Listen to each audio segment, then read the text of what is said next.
Okay, so we're going to start now.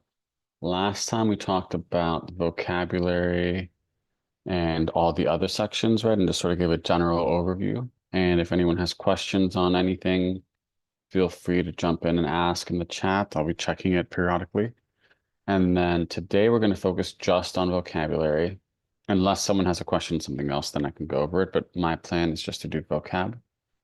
So we will start with some easy questions. We'll do practice questions together. I'll go through my thinking for them, and then we'll go from there. Okay. So for now, let's see. Okay, so I have a PDF that I'm going to share my screen with. Go from there.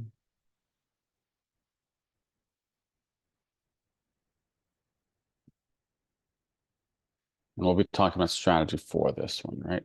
So this is usually the beginning of each reading and writing section is the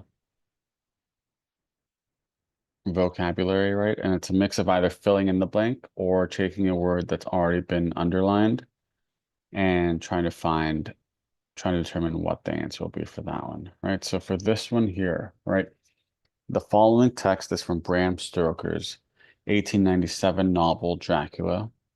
The narrator is being driven in a carriage through a remote region at night. The baying of the wolves sounded nearer and nearer, as though they were closing around us from every side. I grew dreadfully afraid, and the horses shared my fear. The driver, however, was not in the least disturbed. He kept turning his head to left and right, but I could not see anything through the darkness. And then you have, as used in the text, what's this word disturbed most nearly mean? So you have A, disorganized, B, alarmed, C, offended, and D, interrupted. So for one where they give you the word, right, you could think of what disturbed could mean, and disturbed could mean basically any of these four, right? Like a disturbed room might be a very disorganized or messy room.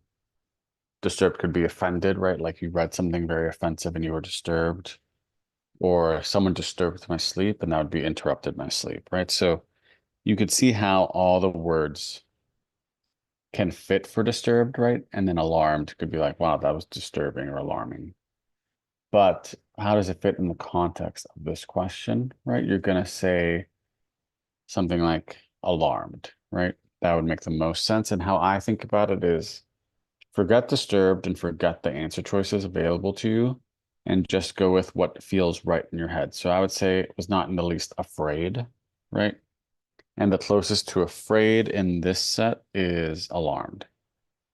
So it will be B as in boy. Okay, so now we'll go to the next one. Dance choreographer Joe Zolar aims to give people the opportunity to be blank or create a process. For example, live performances of her dance Hair Stories, which debuted in 2001, featured videos of people across the United States talking about their hair and audience members sharing pictures of their interesting hairstyles. Which choice completes the text with the most logical and precise word or phrase? Okay. So we have nervous about, completed by, delayed by, and involved in. Right. So on this question, the words aren't very complicated, right? I think we all know what nervous and completed and delayed and involved mean. So it's just about knowing what's the general tone of the passage, right? And what does she want them to do? She wants them to talk about their hair and have audience members sharing pictures of their hairstyles, right? So if you were doing that, you don't really want them to be nervous about their hair, right? So I would cross off nervous and then completed by maybe could fit, but that feels too general, right? Like the audience isn't really completing it, they're just participating in it. And then you have delayed by, it's not really about time and slowing things down. So it's going to be D, right? Involved in, which makes sense. If you're having your members participate, you're having them get involved in the work. Okay. And then we'll go to the next one. Okay, so for this one, a musician and member of the Quechua of Peru, Renata Flores Rivera was eager to promote the Quechua language in her music, but she was blank speaking it. She met this challenge by asking her grandmother, a native speaker of Quechua, to help her pronounce words in her song lyrics and also by taking classes in the language. Which choice completes the text with the most logical and precise word or phrase? Prepared for, inexperienced with, skilled in, and excited about. Okay. So in this one, right, we have the word but, right? And these, you want to focus on the transition words to see how there's sort of a shift or not a shift. So she was eager to promote, but she was blank speaking it. So you wouldn't expect it to be the same as eager, so it wouldn't be excited. And if she was skilled in it, you wouldn't really need a but, right? Because if she's skilled in speaking, that just adds to the excitement. And then prepared for, again, doesn't really have this like negative shift that's happening with the but. So you're going to go with inexperienced with, right? So, and that goes with the second part of this of the passage, right? Often you have one part that has the blank and the other part has the information that helps you fill in the blank, right? So it's a challenge for her and she wants help pronouncing the words in the song lyrics and she's taking classes, right? So that shows you would be doing those things if you're inexperienced. If you're very gifted or fluent, you wouldn't need to take a class in it. So we're going to go with B. Okay, great.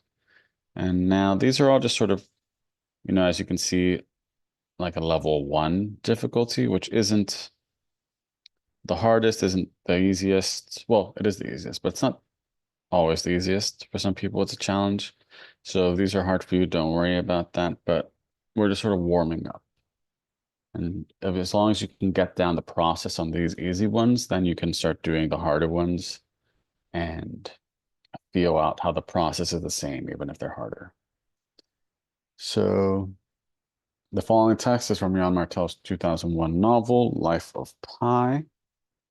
The narrator's family owned a zoo when he was a child. It was a huge zoo spread over numberless acres, big enough to require a train to explore it. Though it seems to get smaller as I grew older, train included. As used in the text, what does the word spread most nearly mean? Hidden, discussed, extended, coded. So it's a huge zoo, right? So it's about size. So then it's going to be not discussed. There's not anything about talking, right? It's about the size of it going over many acres. So we're going to go with extended, right? It's not coding the acres, it's just spread over the acres. Okay, so that'll be C. Hidden, discussed, and coded don't really fit there. And again, if you have questions on the process or the logic for any individual question, let me know and I'm happy to go back over them. So Charles Teeny Harris was a photographer for the Pittsburgh Courier from 1936 to 1975. During his career, he took over 70,000 photographs, documenting everyday life in Pittsburgh's Black communities. The Carnegie Museum of Art maintains thousands of his photographs, carefully blank them so that the audience can continue to view them well into the future. So carefully what, right? They are carefully, you're talking about continuing to view them in the future. Okay. And then, so you're going to be carefully viewing them in the future, looking at the choices, replacing, inventing, preserving, and counting. To view them in the future, you're not replacing them or inventing them, right? And you're not counting them. You're preserving them, which is going to be C. Okay. So that one there is C. So now we'll go on to the next level. We'll do this for about 7 more minutes and then we'll go on to medium level. Okay, so in the 1970s, video cameras became increasingly affordable for ordinary consumers and gave Ulysses Jenkins and other artists capabilities that were previously unavailable except to television broadcasters. Jenkins recognized and took full advantage of this. Blank access to powerful technology to create groundbreaking works of video art, such as massive images. Which choice completes the text with the most logical and precise word or phrase?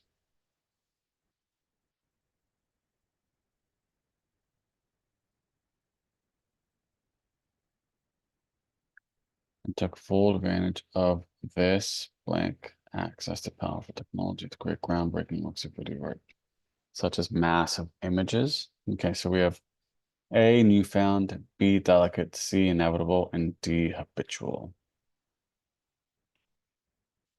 So they talk about how in the 1970s they became increasingly affordable. Okay, so then them being delicate wouldn't really make sense, right? It doesn't really fit here. We're talking about its powerful technology and its groundbreaking works, right? Took advantage of this delicate access. You wouldn't say access is delicate in this situation, right? And it's becoming increasingly affordable. So it's kind of new. So it's not inevitable either. And then it is also not habitual. So we're going to do newfound for this one. A. Yeah. Good. Exactly. See, it's A. Also, if you guys put the answers in there, you could always say the question, right? So you can say A and then put the word. So I know which question you're talking about, just because sometimes there's a time delay. So that's for 1.6. So you could say A, newfound. Okay, so now let's go to this one together. 1.7, a brief book review cannot fully convey the blank of Olga Tokarzek's novel, The Books of Jacob. With its enormous cast of characters, its complicated wandering plot, and its page numbers that count backward, beginning at 965 and ending at 1. Which choice completes the text with the most logical and precise word or phrase? If any of you have read Olga Tokarczuk, let me know. I read one of her books, Flights, and she's a very unique writer. I think she won the Nobel Prize for Literature. Definitely worth checking out if you have the time or interest. And I haven't read this one yet, but I'm really interested in it. It sounds good. So A, accuracy, B, inactivity, C, complexity, and then D, restraint. So if a brief book review cannot fully convey the what of her novel, right? So they're talking about how it has an enormous cast of characters. Enormous. You can focus on the adjectives, right? The complicated wandering plot, and it says that page numbers count backward. That doesn't really have an adjective, but the first two, right? That doesn't suggest inactivity or restraint. If anything, it's unrestrained. And then it's not going to be accuracy either, it's complexity. Yeah, I would recommend her. I think she's definitely a challenging writer, but if you like challenging books, you should check her out, or at least read about her. She has an interesting life. So it's going to be complexity, which makes sense with the enormous cast, and complicated, right? So just keeping track, right? You want to focus on adjectives when you can. So then we'll do this one here. The following text is from Nella Larson's 1928 novel, Quicksand. The trees in their spring beauty sent through her restive mind a sharp thrill of pleasure, seductive, charming, and beckoning. As cities were, they had not this easy, unhuman loveliness. Okay, Nella Larson, also a great writer. She was from like the Harlem Renaissance. What did I read by her? I read Passing by her, and I would really recommend that one. And I think Quicksand is her other like great novel. So for this one, right? The trees in their spring beauty sent through her rested mind a sharp thrill of pleasure, beckoning as the cities were. Okay. So I wouldn't say it's demanding, right? That doesn't really seem to fit. But then let's see here. Signaling, inviting, and shifting, right? So when you beckon, you're calling someone. And then for this one, right, I would say it is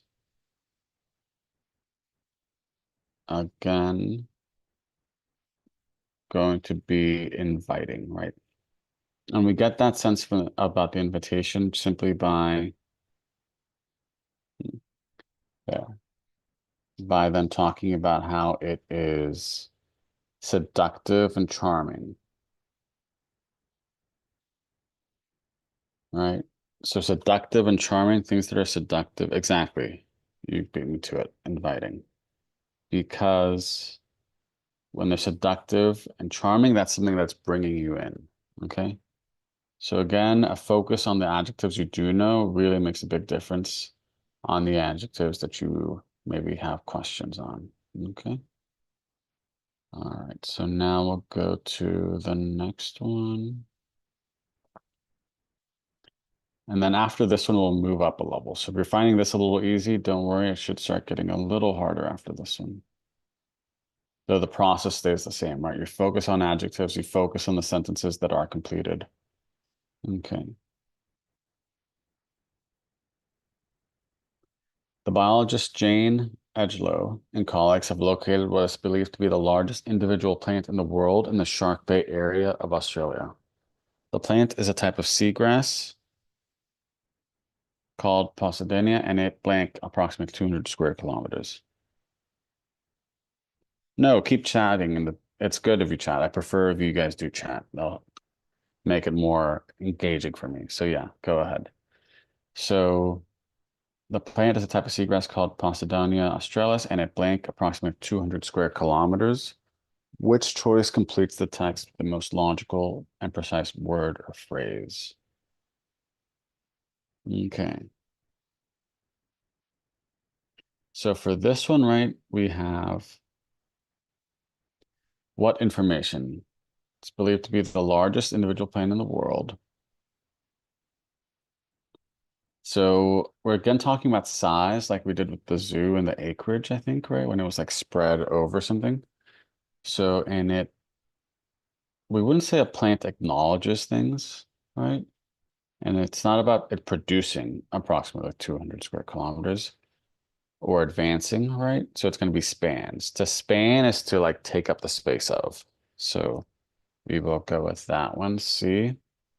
And also, if I'm slow to respond to a chat, that's just because I have, multiple windows going. And I think there's a slight time delay between my video and what you're all seeing. So, but don't worry, I'll see the comments. So great. That is number 9 here. Okay. And if you haven't seen my videos before, I have a bunch of videos on, I have one video on vocab and other videos on reading and writing and a bunch on math. So you might want to check those out in the future. And if you want to keep updated on this, you can subscribe. And you can also send me your email if you want. And I send out newsletters reminding people of like live streaming events or PDFs or resources I have. All right, so now we're going to go to the next one, which will be just slightly harder. We'll go up to level 2. Okay, great. So this one here, same process, right? Exactly, C-spans, good. Glad we're on the same page there. So this one, the following text is adapted from Nathaniel Hawthorne's 1837 story, Dr. Heidegger's Experiment. The main character, a physician, is experimenting with rehydrating a dried flower. And yeah, I bet a bunch of people have read Nathaniel Hawthorne. I remember in high school I read Scarlet Letter. I think everyone in my class hated it, but I thought it was like decent. I think I'd like to read more of him. And I'm a big fan of his friend, Melville. Moby Dick, I would really recommend. So at first, the rose lay lightly on the surface of the fluid, appearing to imbibe none of its moisture.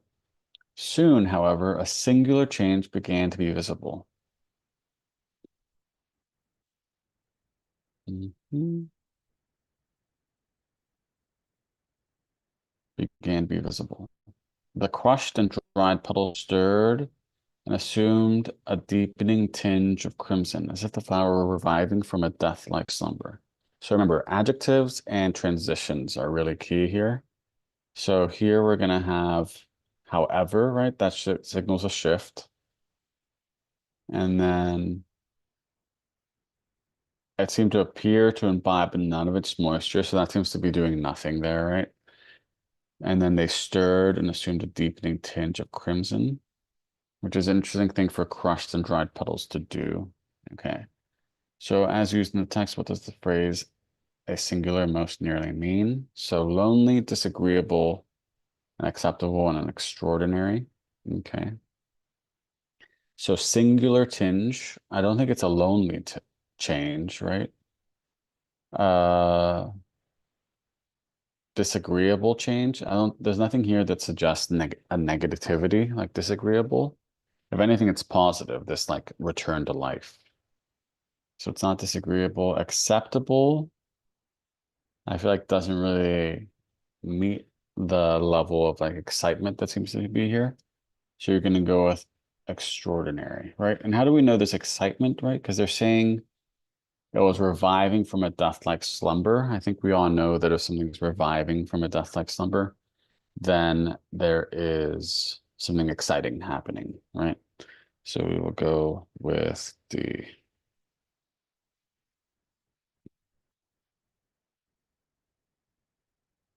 Okay, yeah, math is definitely tough, but we can work on math. I have a bunch of videos and we can go over that. If you want to cover any math now, if you have any specific questions, I'm happy to switch to that in a bit. And then, yeah, this one's a tough one, definitely. They're getting harder. Lonely almost makes sense, right? Because it's like alone and singular. But in the context, I hope you understand how it becomes uh, extraordinary. Okay, so let's try this one. And I am just going to be right back because my charge is not working and I got to press a button, but then we'll go over this one.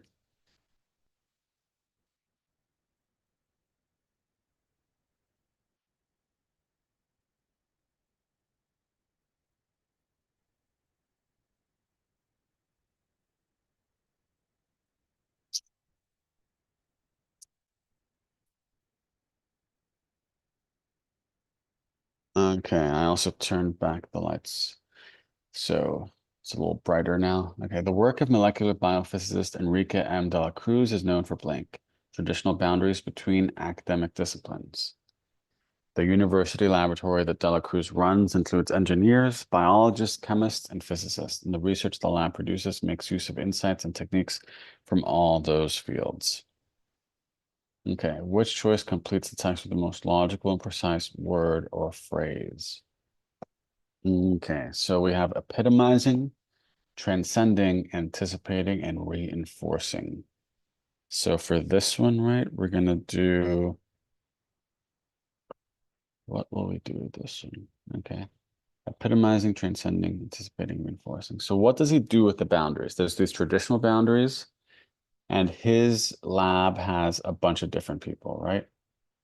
An engineers, biologists, chemists, and physicists. And they're using insights and techniques from all those fields. So he's sort of blending different fields. So he wouldn't be reinforcing the traditional boundaries, and he wouldn't be epitomizing the traditional boundaries. That'd be like following them to a T, right? And he also would not be anticipating because that'd be like saving them up. So then we're going to go with he's transcending, right? So think about the beginning of the word trans, right? Is like going beyond, is like crossing over. So then transcending is going beyond the boundaries, right? Breaking through them. So it's going to be B. Okay. And if you have questions on that one, let me know. So we'll go to the next one. Yeah, exactly. Good. Transcending. Glad we're getting this. Okay. This is another novel, right, that most people read in high school. This one is a great one, obviously. So the following text is from F. Scott Fitzgerald's 1925 novel, The Great Gatsby. Jay Gatsby was balancing himself on the dashboard of his car with that resourcefulness of movement that is so peculiarly American. That comes, I suppose, with the absence of lifting work in youth, and even more with the formless grace of our nervous, sporadic games. This quality was continually breaking through his punctilious manner in the shape of restlessness. Okay. So we're talking about some quality that he has, right? So when we're talking about the quality, Standard, prestige, characteristic, or accomplishment. So we're talking about what he's like, right? He's balancing himself on the dashboard of the car. And then it says it's the absence of lifting work and youth, and even more with the formless grace of our nervous, sporadic games. So it's not really negative, but it's also not positive. So the standard, we're not being held to a standard here, right? We're not saying like he has to reach a certain level. So that one doesn't make sense. It's not about prestige. It's just about the sort of way he is, right? So it's going to be your right characteristic. Nice job. Because it's just this part of him. We're not getting this sense of it being an accomplishment or anything. It's not negative, but it's not that positive. It's just part of Gatsby. Okay. And if you haven't read that one, I'm sure you will, and it's good. Sorry for commenting on all the novels, but I'm a big reader, so I like to think about them. So this one here, to develop a method for measuring snow depth with laser beams, NASA physicist Yong Jiang-hu relied on blank, identifying broad similarities between two seemingly different phenomena. Who used information about how ants moved inside colonies to calculate how the particles of light that make up laser beams travel through snow? Which choice completes the text with the most logical and precise word or phrase? Okay.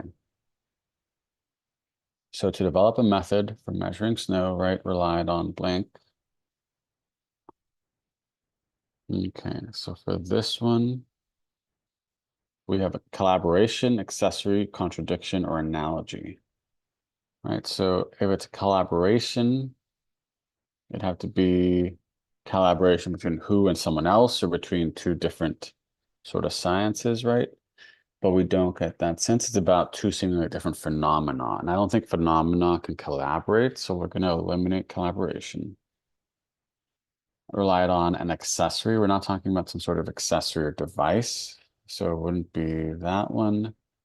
And then we have contradiction and analogy. So let's look at what she relied on, right? It's identifying broad similarities between two seemingly different phenomena.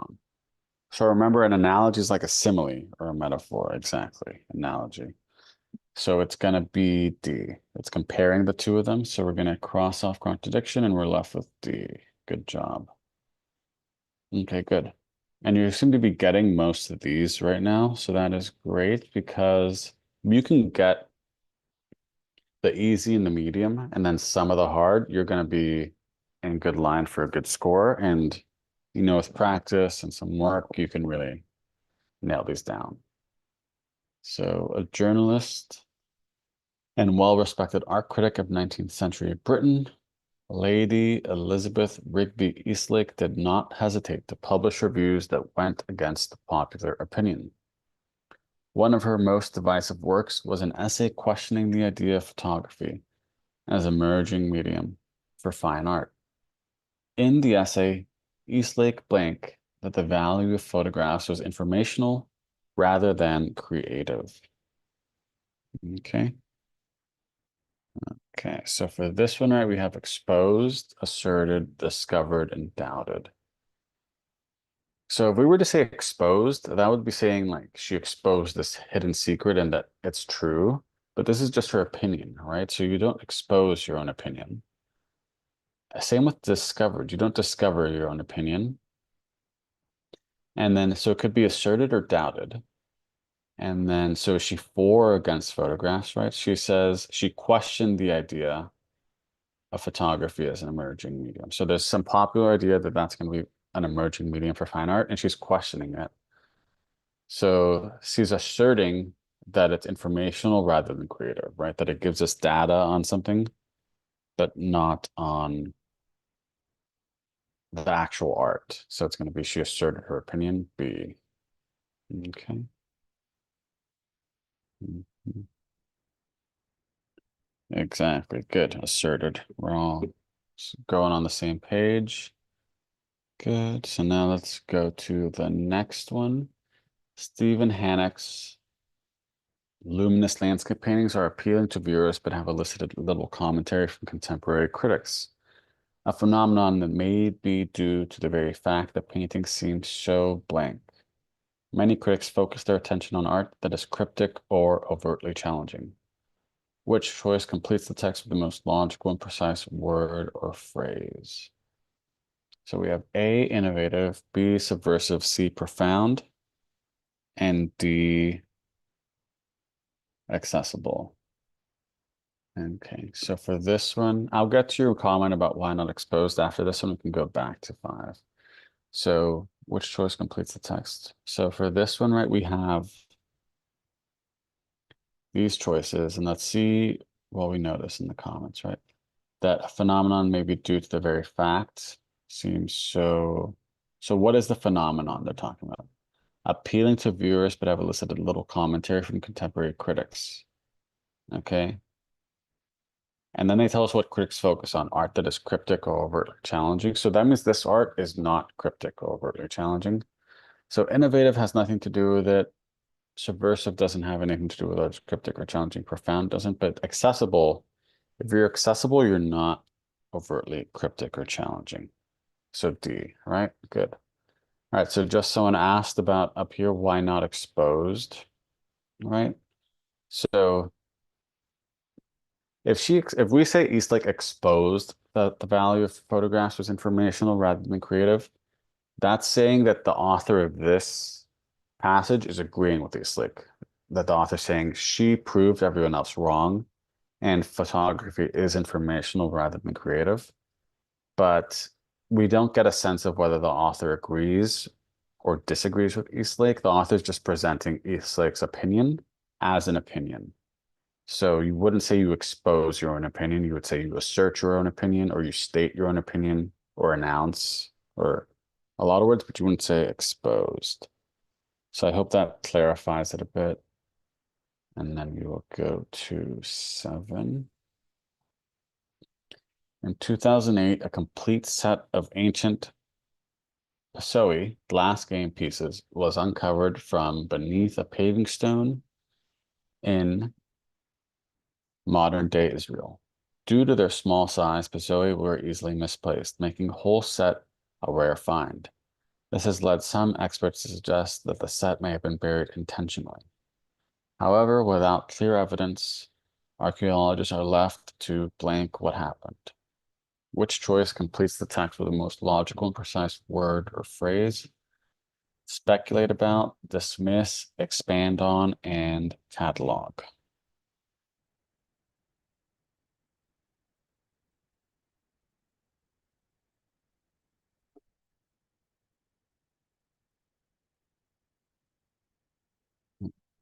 So for this one, which choice most completes the text, right? So there's not clear evidence.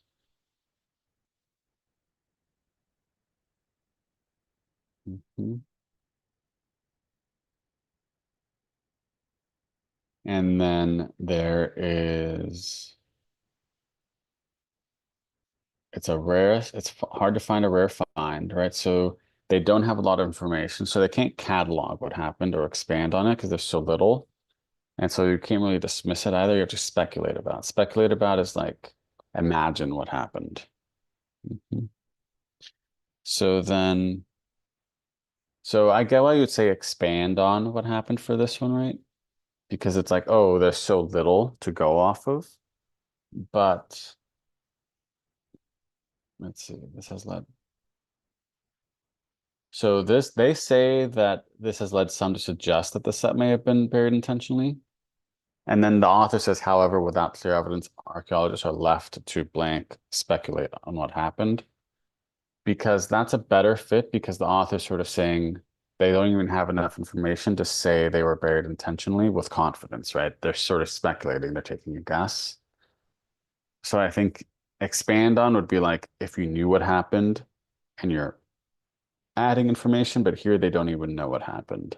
So in another world where speculate about wasn't there, expand on might have been an okay answer, but here speculate about is a stronger answer. So we would go with that one. And then on your question about whether published or exposed are similar, they are very similar, except published is a more formal thing that you're doing. It's like when you're putting your opinion out for people, right? Like I publish my opinion. and I'm sort of spreading it out to the public. But exposing suggests that you were hiding something and that then you expose the truth or you expose someone's fake identity, right? You're sort of opening it up and showing it. And here on this one, we don't get the sense that she's exposing the truth. You would only expose truths. You can't expose opinions, whereas you can publish opinions, right? Publishing is more strictly the sort of like business aspect of putting something out there or formal aspect. All right, so we'll do one more at this level and then we'll go up to like the hardest level. Yeah, I would say expose would have a more negative connotation in this passage specifically. Sometimes it's positive, like a reporter exposes something. It's positive toward the reporter and it's negative about what they're exposing because you're usually exposing like bad secrets about something. So the following text is adapted from Zora Neale Hurston's 1921 short story, John Redding Goes to Sea. John wants to travel far beyond the village where he lives near his mother, Maddie. Okay, so Zora Neale Hurston, I actually haven't read her, but I have wanted to read her, and she wrote Their Eyes Were Watching God, I think. So John had on several occasions attempted to reconcile his mother to the notion, but found it a difficult task. Maddie always took refuge in self-pity and tears. Her son's desires were incomprehensible to her. That was all. As used in the text, what does the phrase reconcile his mother to? So A, get his mother to accept, B, get his mother to apologize for, C, get his mother to match, and D, get his mother to reunite with. So I can tell you right now, it's not going to be D because you can't reunite with a notion, right? That doesn't really fit. So she always took refuge in self-pity and tears, and her son's desires were incomprehensible to her. So we're told, right, he wants to travel far beyond the village. So he doesn't want her to apologize for that or get his mother to match it. He wants her to accept his want, his desire. All right, so it's going to be A. Exactly. Good. I'm glad we all got that one. And yeah, you're right, Darcy. You can definitely sort of feel out if a text is trying to be positive or negative. Uh, okay, so then we'll go to the next one. If again, if you have any questions on this or anything else, let me know. So this is the harder section.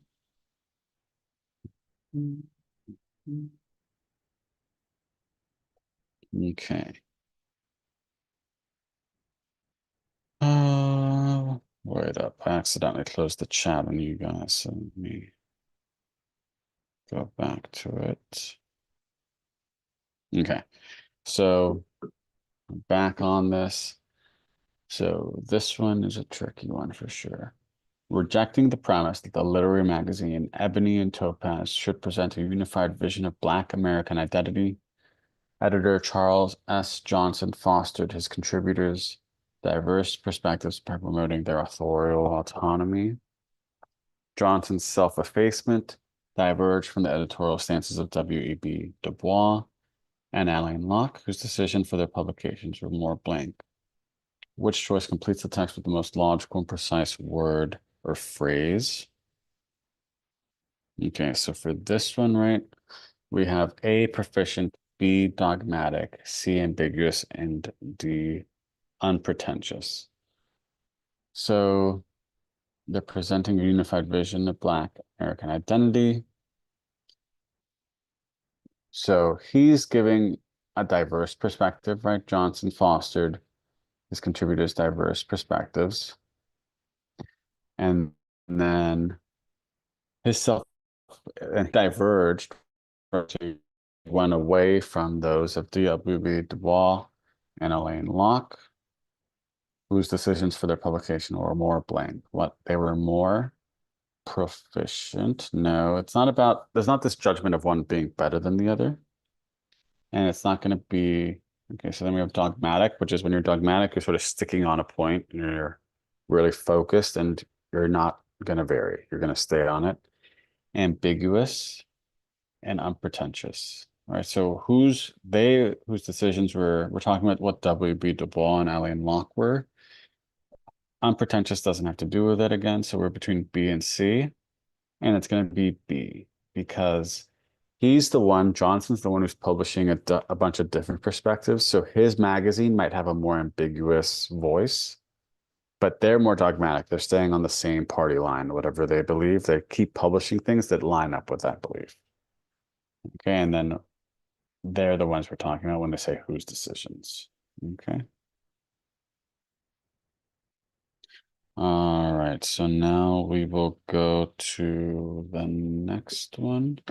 Again, if you have questions on this one, let me know. These are definitely more challenging, so if you miss them, don't get down on yourself. They're definitely tricky. Economist Marco Castillo and colleagues showed that nuisance costs, the time and effort most people must spend to make donations, reduced charitable giving. Charities can mitigate this effect by compensating donors for nuisance costs, but those costs, though variable, are largely linked to donation size. So charities that compensate donors will likely favor attracting a few large donors over many small donors. Okay, so A, supplemental to, B, predictive of, C, independent of, and D, subsumed in. Okay. Okay, so and for this one, subsumed in. All right, so they're getting swallowed by. I don't think that's exactly it. So what we know is that when they compensate them for the nuisance costs, right? Which is basically like they're sort of covering the nuisance costs and after you sort of use them, they are blanked, so they're getting more large donors and over many small donors. So then it's not going to be subsumed in, right? And then let's see, we have supplemental 2. So that doesn't really fit either because they're just on top of. That wouldn't affect the size of them. Predictive of, if they were predictive of it, again, it wouldn't really affect it. It would be C, independent of, because if you're doing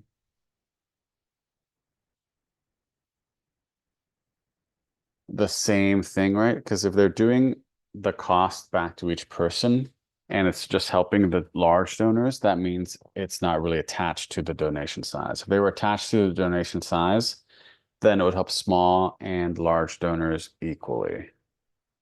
Okay. This one's definitely a tough one. Okay, so as far as your question for dogmatic, right? It is going to be inclined to lay, so if you look it up, right, you could say inclined to lay down principles is incontrovertibly true, right? Which I don't feel like is a very helpful definition. But other words that they're saying is assertive or imperative, right? Opinionated. So I think of it like a dog who won't let go of like a bone, right? You give a dog a bone, they latch onto it, and they're not going to let go on this. They're not going to change their opinion. And so you can be dogmatic about an opinion. I think that's the most specific way, but you can be dogmatic about just being determined to stay on task for something. Okay. And then it's almost kind of like stubborn, but it's more specifically about being stubborn about a certain idea and being determined to see that idea out.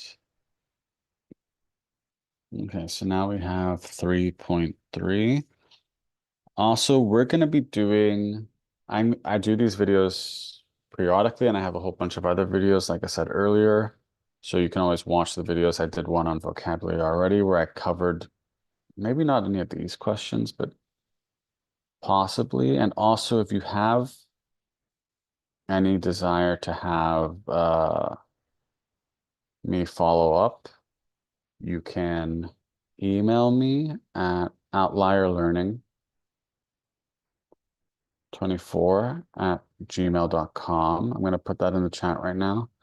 You can just send me your email and I'll add you to my my newsletter feed to keep you updated on when I'm gonna have these or when I'm gonna have others. So then for this one here, let's see. I just want to make sure I'm getting it right. Okay, so I'm just putting this in the chat, my email, and you can all send me an email if you like, just with your info, and I can send you PDFs as well that I have that are kind of helpful.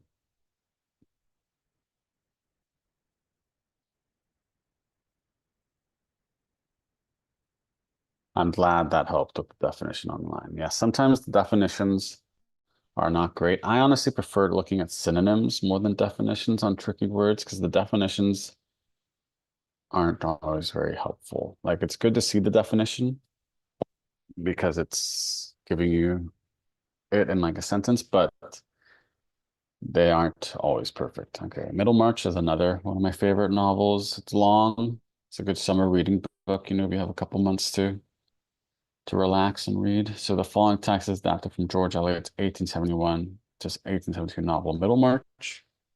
Mr. Brooke had traveled in his younger years and was held in this part of the country to have contracted a too rambling habit of mind. Mr. Brooks's conclusions were as difficult to predict as the weather. So if you're difficult to predict as the weather, right, that means that you do have a rambling habit of mind.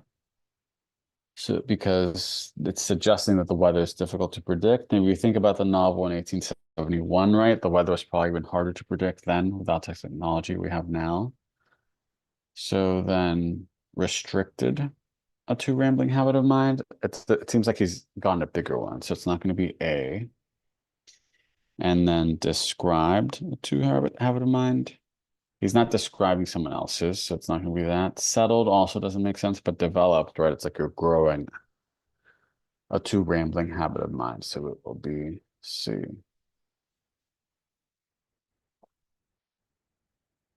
Okay. And now we'll go to 3.4.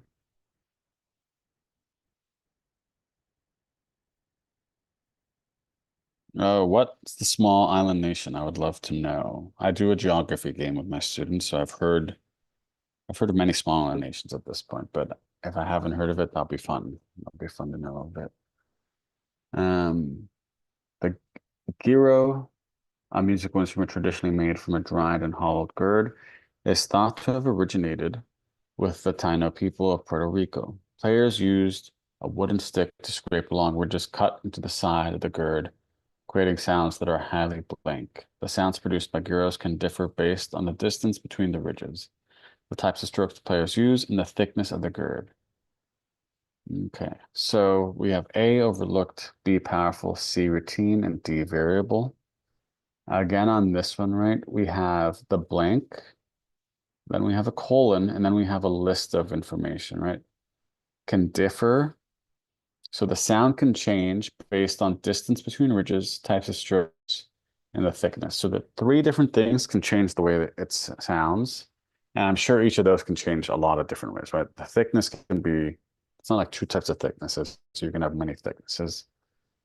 And same with types of strokes and distance, right? There's not, so it seems like it can change a lot.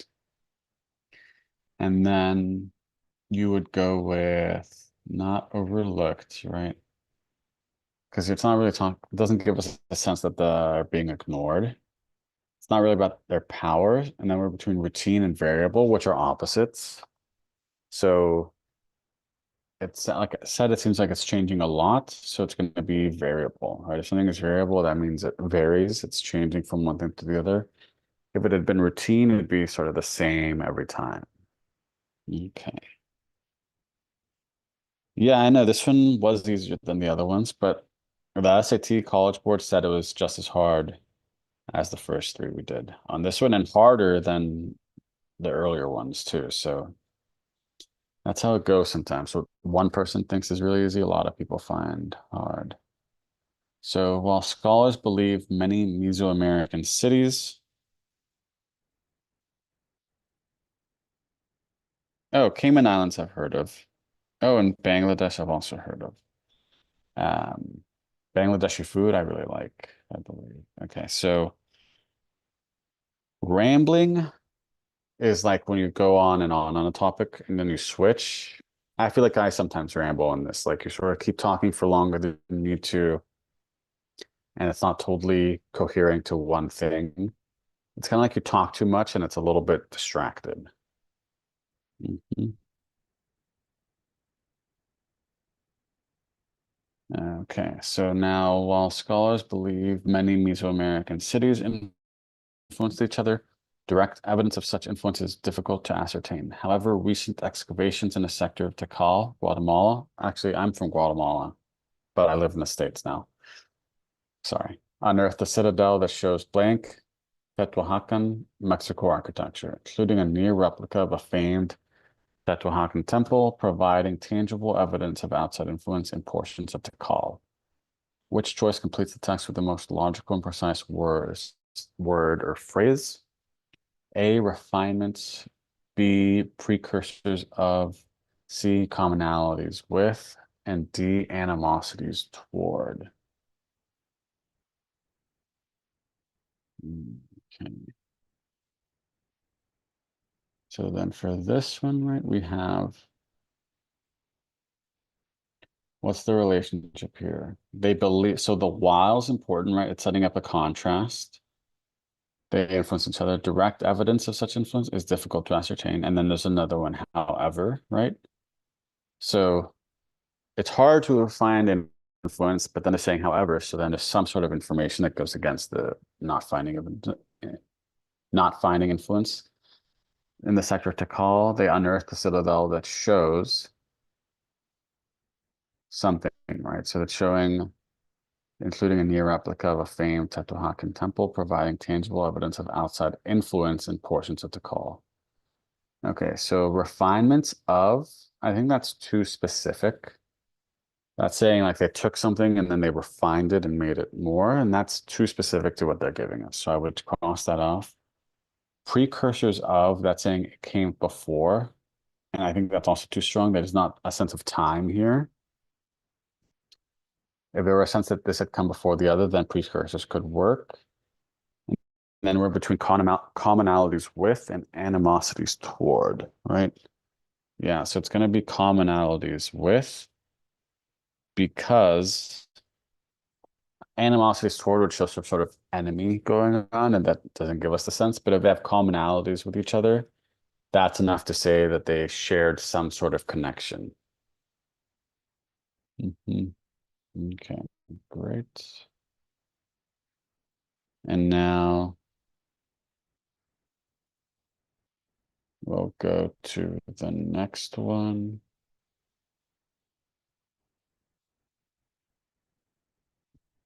Mhm.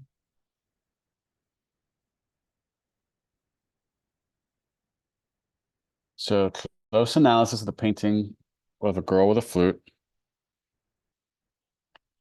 long attributed to the 17th century Dutch painter Johannes Vermeer, has revealed subtle devotions from the artist's signature techniques. These variations suggest that the work may be that of a student under Vermeer's tutelage. Potentially blank our understanding of Vermeer as a solitary artist. Okay. So we have some sort of understanding of him as a solitary artist. So so it's either strengthening or weakening it, right? I think those would be sort of the options we have. We have negating, prefiguring, entrenching, and substantiating. So entrenching and substantiating kind of would work similarly. They're both are making the case stronger.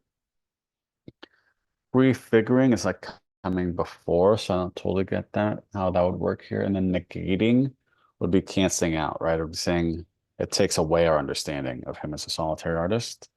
So what is going on here? It tells us that the variations suggest that the work of the student occurred under his tutelage, right? So that's saying he did work with other people and worked with him. So then now it's be going against our understanding of him as a solitary artist, and that means it's negating our understanding of him as a solitary artist. Okay, exactly. Good.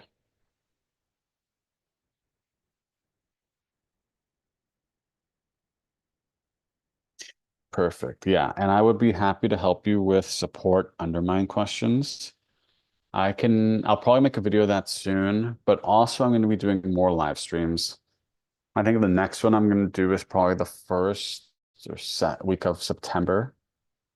So when I do that, I will send out an email to people. So if you want to know about that, either keep posted on here or, follow up with me through email, right? I think that's probably the easiest way. I'll send out an email the week of and then the day of mentioning it with the time. And then so the next one will be on math, and then I can definitely do one on support undermine questions before that. Okay. And then we're done for today. Again, if you need my email, I'll put it here again in the chat, and we will convene in the future. If you have any other topics you want to cover, you can check my channel. I have some I've already made, and then I'll keep making them. Okay.